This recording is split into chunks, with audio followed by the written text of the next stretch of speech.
Hello, I'm 𝗪𝗁𝗁𝗁𝗀, founder of Starlit Contracts, where we help you to negotiate and use contracts with confidence, even if you're not legally trained. This video is part of our Build the Foundation in Contracts program, and our topic is recitals. Let's look at the recitals in summary now. And firstly, what is it? Well, the recitals, also referred to as the whereas clause, provide the context for the deal. They describe what the parties have done immediately prior to entering into the contract. What was the road that they followed to getting the deal done? So how does it work? Well, the recitals tend to be on the first page or pages of the contract. So firstly, you identify the contract parties, you've got the contract date, and you tend to have the recitals or the whereas clause immediately below. Now, these recitals can range from anything from maybe 1 or 2 recitals, as in paragraphs, up to about 10 is the most that I've seen. Now, the recitals can be helpful because when you're trying to interpret the rights and obligations of the parties under that contract during the operations phase, if there's some uncertainty, you can refer to the recitals and it can help you understand a bit of the background to the deal and potentially what the parties intended from their contract obligations if it's not clear from the clause itself. Should you care? Well, it really depends on the type of deal that you're doing, because if you're a supplier and you're just providing an off-the-shelf product, or the customer comes to your website and they're purchasing something and immediately paying for it without having any sort of supplier-customer relationship, then the recitals are not really so important.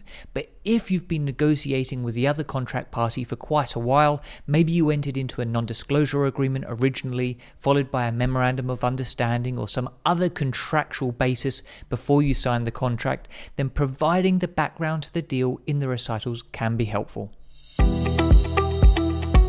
Okay, let's look at a practical example together now. Two companies disagree how to interpret an important part of the scope of work. The right interpretation is not clear from looking at the sale contract in isolation. Maybe the wording is ambiguous or there's just content missing. The pre-contract memorandum of understanding and minutes of meeting clearly show the company's intended scope of work at that point in time. So what can go right for the parties? Well, let's say that they have recitals, they refer to these pre-contract agreements. Then that makes it much more likely that if there is a disagreement between the party, potentially they need to go to court, that then that judge or the arbiter or whoever it might be is more likely to look at those pre-contract agreements and to make a decision on the interpretation of their sale contract based upon what they see in those pre-contract agreements. But what could go wrong? Well, let's say that the recitals make no reference to the pre-contract agreements at all. That would mean that if the contract also contains an entire agreement and non-reliance clause, you can see our separate video on that one, that would mean that the parties are saying when they sign the contract that it entirely sets out the agreement between them, so no reference can be made to these pre-contract agreements. That just leaves the parties in a high level of uncertainty. What position should actually apply for the scope of work? Now, unfortunately, this could mean that the parties never reach agreement. Potentially they end up in a dispute, or the contract ends up being terminated and the deal just isn't done.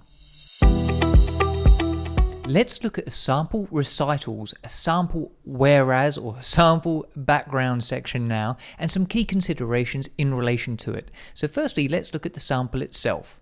Whereas the parties signed a non-disclosure agreement to discuss Party A's intention to build a factory and for Party B to perform civil works, and the parties signed a letter of intent dated the 1st of June, whatever year it might be, that specifies the main parts of Party B's scope of work. The parties enter into this contract to give effect to their agreement in the letter of intent. So this last sentence is really an important one because it demonstrates that the parties intended to enter into a contract to give effect to that letter of intent. So if there's some disagreement about the scope of work during performance of the contract, that letter of intent would be a very good point of reference. Now you can see that all of that background between the parties is addressed in just 2 bullet points. So you need to think, is that going to be sufficient for your purposes? Really, less than 5 bullet points would be sufficient in almost all circumstances. It's only in the very, very complex deal that you might see from 5 to 10 bullet points. So try and keep it short and succinct.